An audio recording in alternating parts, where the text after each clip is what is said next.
தரமான கண்ணன் இருக்கு. இது என்ன இது? டக்கு டக்குன்னு உட்காரு உட்காரு உட்காரு பாஸ்தா உட்காரு பாஸ்தா பாஸ்தா. பயப்படாத பயப்படாதா.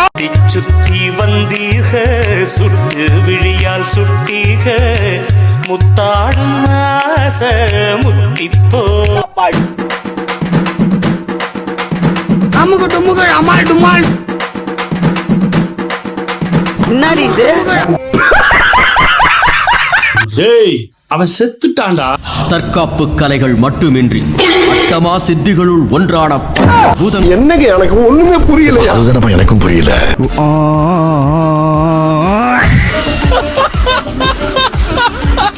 அட உம்மால